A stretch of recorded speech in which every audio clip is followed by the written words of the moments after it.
शांति। ओम ओम शांति शांति शांति। ओम वैशेषिक दर्शन के छठे अध्याय के द्वितीय आनेक के 4 सूत्रों को हम पढ़ चुके हैं और 5वें सूत्र से आगे पढ़ने वाले हैं। यहाँ से पहले यदि कुछ पूछना चाहते हैं तो हस्तोत्थापन द्वारा सूचित कर सकते हैं। जी बोले। हाँ, नमस्ते आचार्य जी। नमस्ते इसमें जी। एक लाइन आई है ना, ये सूत्र नंबर 2 में, नक्षत्र में नामकरण अर्थात समय का ज्ञान ठीक ठीक होना चाहिए, उत्तम काल का ज्ञान होना चाहिए। तो क्या ये उसकी तरफ इशारा करता है, जैसे मुहूर्त निकलवाने की तरफ? ये क्या, इसमें क्या मतलब सिग्निफाई करती है ये बात, ये लाइन? अ, सूत्र 2 में सूत्र 2 में, और हाँ जी। जहाँ कौन सी नक्षत्र पंक्ति आता है? है ना, नक्षत्र वाली जो, कि जहाँ नक्षत्र को एक्सप्लेन किया गया उस जगह पे। हाँ, ये है।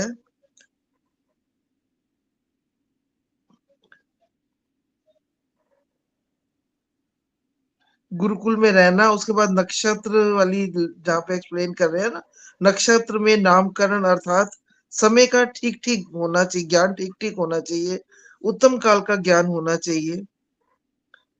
नामकरण ऐसा तो नहीं है। हाँ अच्छा, नामकरण आदि संस्कारे हाँ, समय का ज्ञान ठीक ठीक होना। नक्षत्रोपयोगो हो। हाँ, मंत्र का, ठीक हाँ है, ये। नक्षत्र उपयोग नामकरण आदि संस्कारे। हाँ जी, ये हिंदी में मैं तो पढ़। हाँ हाँ ठीक है, संस्कृत में भी है। नामकरण संस्कार जब वो करते हैं, आपने वो देखी होगी पुस्तक संस्कार विधि। अच्छा, देखी तो नहीं है, संस्कार आप विधि बताएं। में हाँ, वहां पर नामकरण जो संस्कार दिया हुआ है। एक मिनट,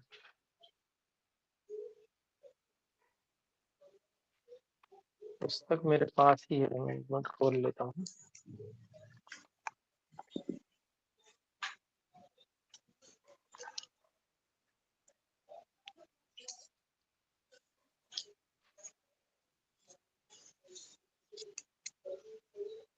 हाँ तो इसमें क्या होता है कि आहुतियां दी जाती हैं। हाँ जी, ठीक है, हाँ जी। ठीक है, आहुतियों में कुछ मंत्र हैं। हम्म। हाँ तो जी, वो। उस उस तिथि और उस नक्षत्र के नाम से भी आहुति दी जाती है। अच्छा, जिस तिथि में किया जाता है नामकरण। जिस तिथि में नहीं, जिस तिथि में जन्म हुआ है अच्छा, जन्म और हुआ है जिस। जिस नक्षत्र में जन्म हुआ है। अच्छा। तो वो ऐसा होता है जैसे तिथि, मान लीजिए 30 तिथि है और उसमें 30 उसके देवता हैं। हर तिथि हम्म। का एक देवता है। तो उस ठीक है। देवता, जैसे प्रथमा का ब्राह्मण है, ऐसे 30 देवता हैं 30 दिनों के। द्वितीया का त्वष्ट्रा है, तीसरे का विष्णु, चतुर्थी का यम, पंचमी का सोम, ऐसे। फिर जितनी भी तिथियां हैं, तो उनके जो देवता हैं, उनकी आहुति दी जाती है उनके नाम की। हाँ उनके नाम की आहुति दी जाती है। ऐसे ही जो नक्षत्र हैं उनके भी देवता हैं। ठीक है, हाँ। ठीक है, नक्षत्र के जी। भी देवता हैं तो उनके नाम से आहुति दी जाती है। जैसे मान लीजिए किसी अ, का जन्म अ, प्रतिपदा को हुआ, मतलब प्रथमा को हुआ है। प्रतिपदा भी कहते हैं प्रथमा को। हाँ जी, प्रथमा तिथि को।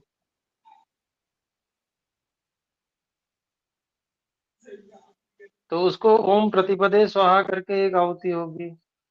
ठीक है। और अश्विनी नक्षत्र में हुआ तो ओम अश्विन्यई स्वाहा ऐसे आहुति होगी। मतलब सिर्फ हमें, मतलब जब नामकरण के हिसाब से ये मतलब तिथि दी जाती है, मतलब उसमें ये मतलब देना हाँ चाहिए मतलब ना। आहुति आहुति देने के लिए जिस भी नक्षत्र में हुए हैं, उस नक्षत्र की और देवता की का पता होना चाहिए। हाँ, पता इसलिए क्योंकि भाई सारा जो भी गणना है कि कब हुआ जन्म, उसका पूरा जानकारी रहनी चाहिए। और ठीक। ये जो काल है, समय है, इसको ये भी क्योंकि ईश्वर कृत है ना। हम्म। तो ईश्वर की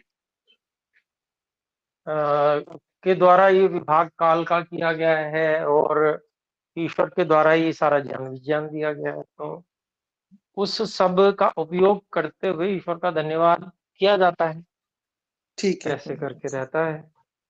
तो हाँ, इसलिए मतलब यहाँ इसका पर वो उपयोग उससे हो रहा मतलब है। नहीं है ना, जो तिथि निकलवाते हैं शुभ तिथि, उससे मतलब कोई कनेक्शन नहीं है इस बात का। नहीं नहीं, अब जन्म के लिए भी क्या शुभ तिथि निकाली जाएगी, वो तो हो जाता है हाँ, नहीं नहीं, वो मतलब करने के लिए जैसे जन्म। कोई भी सेरेमनी सेरेमनी करने हाँ, के लिए तो कोई तिथि निकालने की जरूरत नहीं है ना। उसके लिए नहीं, उसके लिए तो स्पष्ट बता रखा है कि भाई नामकरण हाँ, संस्कार इतने 6 महीने में, या जितने महीने में, 2 महीने में लिखा जाना, ठीक जो है, भी ठीक लिखा है, है, तो वो हो जाना चाहिए, वो हो जाता है उतने में। ठीक है। तो और उसमें जो उपयोग होता है, वो जिस समय जन्म हुआ है, उस समय क्या तिथि थी, क्या नक्षत्र था, ठीक है। है ना जी, हाँ जी, उसका उपयोग होता है, आहुति के रूप में होता है, आहुति दी जाती है। ठीक है जी। तो हाँ, ये ठीक। उपयोग है वहां पर। ठीक है हम्म। जी। हाँ, क्योंकि सिर्फ नामकरण का ही लिखा हुआ है, बाकी किसी का नहीं लिखा हुआ है इसमें ना इसीलिए। जी, यहाँ पर ये है ना, धन्यवाद। नक्षत्र उपयोगो नामकरण आदि संस्कारे। ठीक है तो जी। हाँ, नक्षत्र का उपयोग जो होता है वो नामकरण हम्म, संस्कार में होता है, आदि भी कहा है, और भी संस्कारों में अगर नक्षत्र का उपयोग होता है, जैसे विवाह संस्कार में भी नक्षत्र का उपयोग होता है। अच्छा। हाँ, उसमें प्रातः काल के समय में, और विधान है कि जैसे रात्रि के तीसरे प्रहर में, और वो ध्रुव तारे का दर्शन कराया जाता है। अच्छा अच्छा, ठीक है। हाँ, तो ऐसा विवाह संस्कार में भी होता है। तो अभिप्राय क्या है कि सभी जगह ये नक्षत्रों का तो उपयोग होता ही है। ठीक। तो जहाँ भी उपयोग होता है, उसी की बात यहाँ पर की गई है। ठीक है जी। हाँ, तो धन्यवाद। ये जो उपयोग करना है, ये अदृष्ट के लिए यहाँ पर ये कह रहे हैं कि इसके उपयोग से कोई सीधा तो पता चलता नहीं है। अभी अच्छा, क्या, अदृष्ट के लिए। हाँ। हाँ, ये इससे कोई फल मिल रहा है, अभी पता तो चला नहीं कि भाई कर तो हम्म। लिया, विधान है, संस्कार है, तो संस्कार में विधान किया हुआ है, विधान किया है तो अब करना है तो किया, लेकिन ठीक। उससे फल क्या हुआ तो पता नहीं चला। ठीक है जी। हाँ। तो इसलिए वो अदृष्ट है, उसका फल भी मिलेगा। हम्म। ये इसलिए बताया गया है। ठीक है जी। हाँ, धन्यवाद जी। हाँ जी, धन्यवाद जी।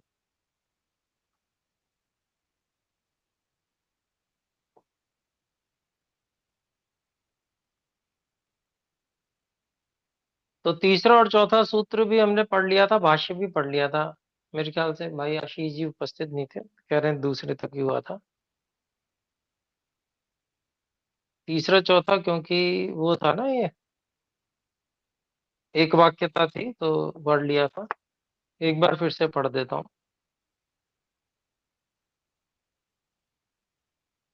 अनयोः सूत्रयोः एक वाक्यता अस्ति।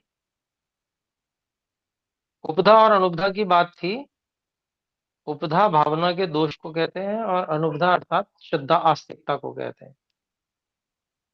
तो यहाँ कह रहे हैं चातुराश्रम्यम पूर्वानंतर सूत्रे अभिषेचन आदिकम चातुराश्रम्यम कर्म विधानम उत्तम। जो पहले वाले जो दूसरा सूत्र है, उसमें अभिषेचन आदि और चातुर चतुर मतलब चारों आश्रमों में जो कर्म है उनका विधान कहा है। तत्र उपधा अनुपधा भेदात द्वैविध्यम विज्ञेयम। तो उसमें उपधा और अनुपधा के भेद से दो प्रकार का होना समझना चाहिए। तत्र तथा विदेशु कर्मसु उपधाश्च अनुपधाश्च भवन्ति। तो उस विषय में, उस प्रकार के कर्मों में जो उपधा है और अनुपधा है वो होती है। तत्र भाव दोषः उपधा अदोषः अनुपधा। इसको खोलते हैं। भावना दोषः अश्रद्धा नास्तिक्यम भ्रमो अज्ञानम। भावना का दोष अर्थात अश्रद्धा, अर्थात नास्तिकता, अर्थात भ्रम, ईश्वर है या नहीं है उसमें भ्रांति हो गई व्यक्ति को, और वेद की बात माननी चाहिए, वेद को मानना चाहिए, उसमें ही भ्रांति हो गई कि नहीं मानना चाहिए इत्यादि। तो अश्रद्धा, नास्तिकता और भ्रम और अज्ञान, पता ही नहीं है या विपरीत ज्ञान है, ये जो है इसको उपदा कहते हैं। अर्थात अंतःकरणस्य उपरिधानम आवरणम, अर्थात अंतःकरण को ढकना, ढक लेने वाला, यह जो भ्रम है या नास्तिकता है, जो भावना को उत्पन्न नहीं होने देती, जो सही भावना है। और अदोष है, भावना का जो अदोष है वो क्या है? श्रद्धा, आस्तिकता, अध्यवसाय। श्रद्धा है, आस्तिकता है और निश्चय ज्ञान है, बिल्कुल सत्य ज्ञान, ठीक ठीक ज्ञान। अध्यवसाय ज्ञानम अनुपधा। तो जो तत्व ज्ञान है, सही ज्ञान है वो, और श्रद्धा, आस्तिकता, ये क्या है? ये अनुपधा है। अर्थात सौमनस्यम, मन की प्रसन्नता और मन का प्रसन्न रहना, आनंदित रहना,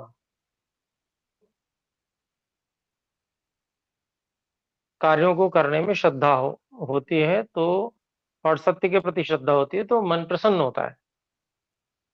फिर है उपधा, उपधायाम अधर्म, अनुपधायाम धर्म भवति।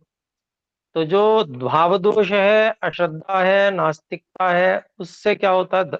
अधर्म होता है। और जो अनुपधा है उससे धर्म होता है।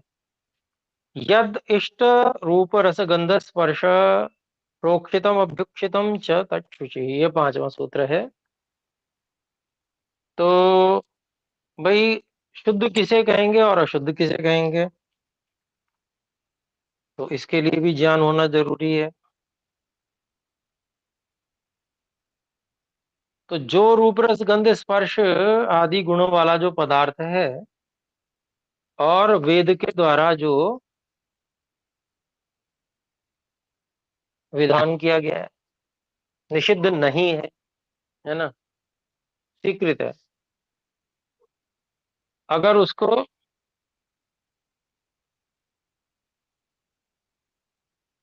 पानी से साफ कर लेते हैं, प्रोक्षितम,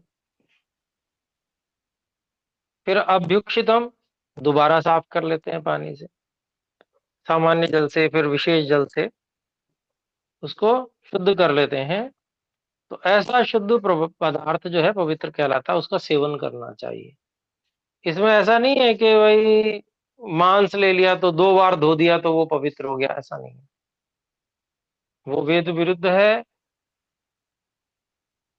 तो उसका सेवन नहीं किया जा सकता, चाहे आप 2 बार क्या 5 बार धो लीजिए, तो वो पवित्र नहीं माना जाएगा।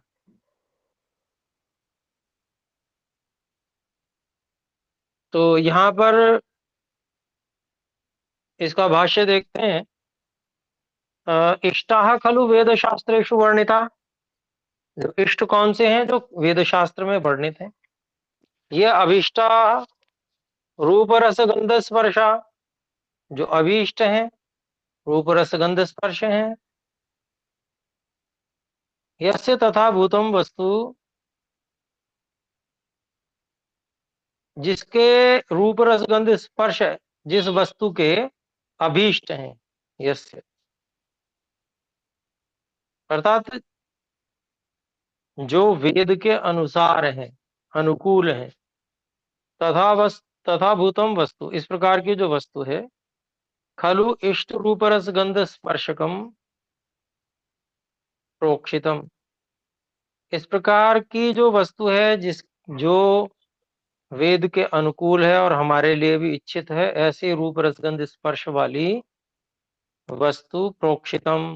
प्रोक्षितम मतलब खोलते हैं, संस्कृतेन यज्ञेन जलेन सिक्तम। जो संस्कृत जल है, अर्थात जो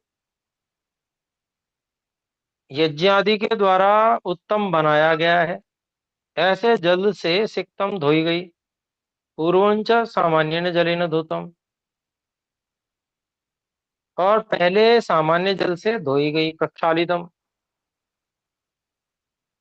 एक ही बात है, धौतम प्रक्षालितम। यद वस्तु भोज्यम उपभोज्यम व तद्भवती, वो खाने योग्य होती है, उपयोग करने योग्य होती है। शुचि पवित्रम भोज्यम उपभोज्यम स्वार्थाय अन्यार्थाय च। तो ये जो है खाने योग्य और उपयोग करने योग्य, अपने लिए भी और अन्यों के लिए, ऐसे ये उपयोग के लिए हो जाती है। और जो विधर्मी है वो क्या करते हैं, हम तो यहाँ पर शुद्ध, एक विशेष शुद्ध जल से, यज्ञ के निकट जो जल रखा है वो शुद्ध हो गया, ऐसा कह के कि भाई ये जो है वेद मंत्रों का यहाँ उच्चारण हुआ है, और वहाँ जो हवि है, उत्तम उत्तम पदार्थों की हवि, सुगंधित पदार्थों की, पुष्ट पदार्थों की ये हवि, औषधि पदार्थों की हवि यहाँ पर है, तो उसके पास में रखा हुआ जल पवित्र हो जाता है।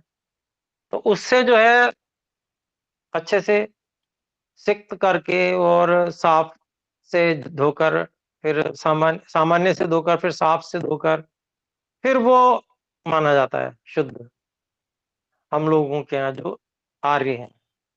और जो म्लेच्छ हैं, तो वो जिन्होंने थूका हुआ हो, तो थूक के वो पवित्र करते हैं। मतलब वो पवित्र कहते हैं, वो पवित्र क्या अपवित्र करते हैं। तो कितना बड़ा अंतर है देखिए, विपरीतता है बिल्कुल। और ये विपरीतता आई क्यों है, क्योंकि हम लोगों ने इस विद्या का प्रचार नहीं किया, खुद भी पठन पाठन छोड़ दिया, और अन्यों को तो पढ़ाने की दूसरी बात ही क्या है। इतने आलस्य प्रमाद में हम लोग पूर्व काल में हम भारतीय हो गए थे, उसके कारण से उल्टी ही परंपराएं सारे विश्व में फैल गई, और वो इतनी फैली कि आज भारत भी उनसे आक्रांत हो रहा है, और जो शुद्ध परंपराएं हैं उनको नष्ट करने के लिए आतुर हैं लोग। तो ये जो है, इसीलिए अब हम यज्ञ में बैठते हैं, आचमन करते हैं, तो आचमन करने के बाद भी भाई 2 बार हाथ धो लेना चाहिए। भाई हमने जल पिया, 3 बार जल पिया, उसके बाद में 1 बार हाथ धोया, 1 बार और हाथ धो लेना चाहिए। 2 बार हाथ धोने से सफाई हो जाती है अच्छे से, जूठन बिल्कुल ही नहीं बचेगी।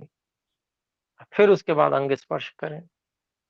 ऐसे ही जो भी वस्तु है भोजन के लिए ला रहे हैं, बाहर से ला रहे हैं, उसको 1 बार धोना है, रख के, और वस्तुओं को धोना है जो भी लाए गए, फिर उसके बाद में दोबारा भी धोना है। जो सीधे पानी में धोने योग्य कोई चीज ऐसी नहीं होती है, तो भी उसको पहले 1 बार एक साफ गीले कपड़े से पोंछ दिया, फिर उसके बाद दूसरे गीले कपड़े से पोंछ दिया 1 बार और। तो अभिप्राय क्या है कि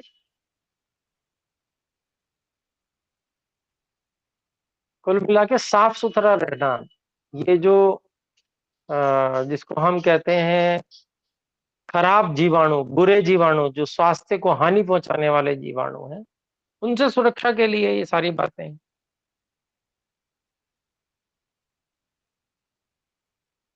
तो आगे देखते हैं छठा सूत्र, अशुचिति शुचि प्रतिषेध।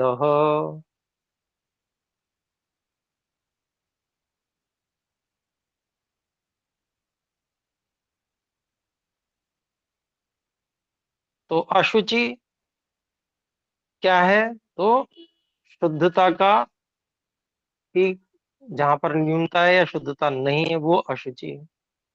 अर्थात शुचि के विरुद्ध, अर्थात जो वेदोक्त नहीं है, वेद में जो निषिद्ध है, ऐसी वस्तु अशुचि कहलाएगी। अगर वेदोक्त भी है लेकिन उसको प्रोक्षित और अभ्युक्षित नहीं किया गया है, प्रोक्षित और अभ्युक्षित नहीं किया गया है, तो वो भी अशुचि ही कहलाएगी। उसको भी 2 बार कम से कम धोना, साफ करना, पहुंचना चाहिए।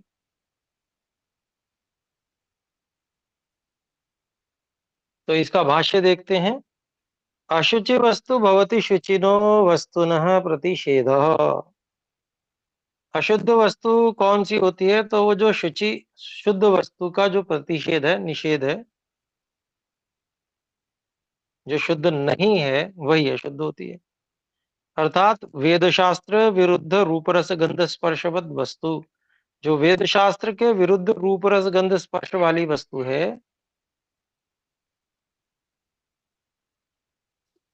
संस्कृत जलासिक्तम साधारणेन जलेन च असिक्तम वा।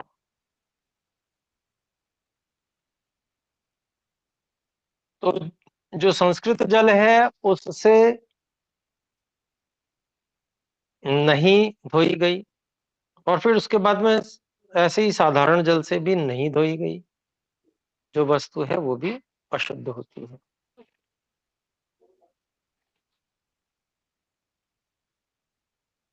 फिर 7वां सूत्र है अर्थांतरम च।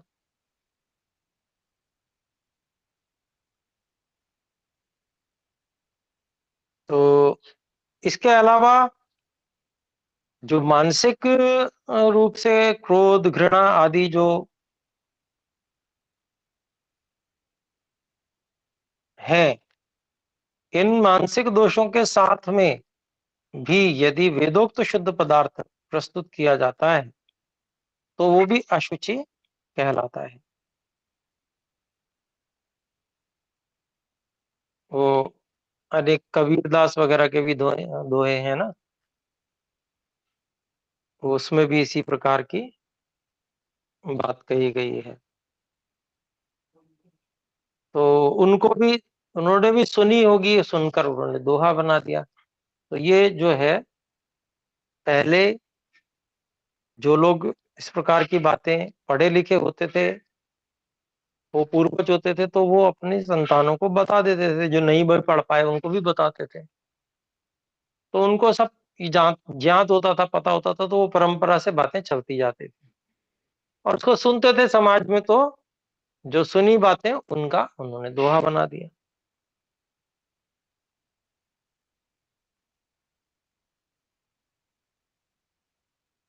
तो देखिए यहाँ पर हम देखते हैं भाष्य अर्थांतरम च। यत् खलु भोज्य उपयोज्यम च स्वार्थ स्वार्थ परार्थ स्वार्थन परार्थं च अर्धांतरम। जो कुछ खाने योग्य या उपयोग करने योग्य अपने लिए या दूसरों के लिए अन्य व्यवहार हैं, वस्तुएं हैं, शास्त्र अनुमोदितम, वो शास्त्र से भी अनुमोदित हैं। रूप रस गंध स्पर्शवत प्रोक्षितम अभ्युक्षितम सद अपि। और वो ऐसे जो शास्त्र से अनुमोदित रूप रस गंध स्पर्श वाली वस्तुएं हैं, साथ ही वो प्रोक्षित भी कर ली गई, अभ्युक्षित भी कर ली गई हैं, सदपि मतलब ऐसी की हुई भी। भाव दोषितम तदपि, अगर उनमें भावना का दोष है, मन मन में गाली दे रहे हैं, ऊपर से धो पहुंच के दे रहे हैं, तो तदपि भवती अशुचि, वो भी अशुद्ध होती है। तो कहते हैं आगे देखिए, पूर्वम भाव देशो अभिषेचन आदि नाम कर्मणाम चरित्राणाम उक्तः। पहले जो भाव दोष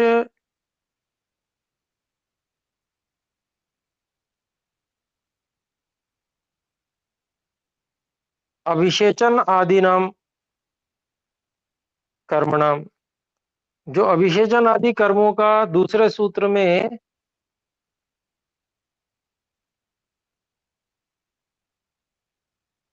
और भाव दोष जो है उपधा अनुपधा जो तीसरे चौथे सूत्र में इस प्रकार से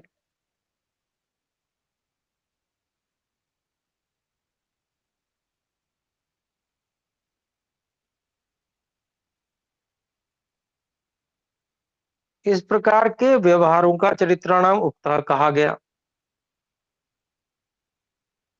तो पहले जो भावना दोष अभिषेचन आदि कर्मों के व्यवहारों का कहा गया। अत्र भोज्य उपयोज्य वस्तु नाम, यहाँ पर भोज्य और उपयोग खाने योग्य और उपयोग करने योग्य वस्तुओं के विषय में भाव दोषेण अशुचित्वम उच्यते, भाव दोष से उनकी अशुचिता का अशुद्धता को कह रहे हैं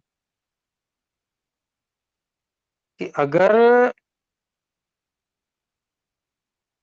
किसी को भोजन कराना है अथवा कोई चीज उपयोग के लिए देनी है, साफ सुथरी करके दे रहे हैं, सब कुछ करके दे रहे हैं, तो मन में भी भाव अच्छा हो, अन्यथा देने वाले का भाव यदि अच्छा नहीं है तो भी वो अशुद्ध ही रहेगी वस्तु। तो कितना प्रभाव पड़ता है भावना का यहाँ पर ये बताया गया है और इस बात को वैज्ञानिक भी स्वीकार करते हैं। और इसके विषय में एक, ये तो हमारा वैशेषिक दर्शन है, बहुत पुराना है, हजारों साल पुराना, ठीक है जी।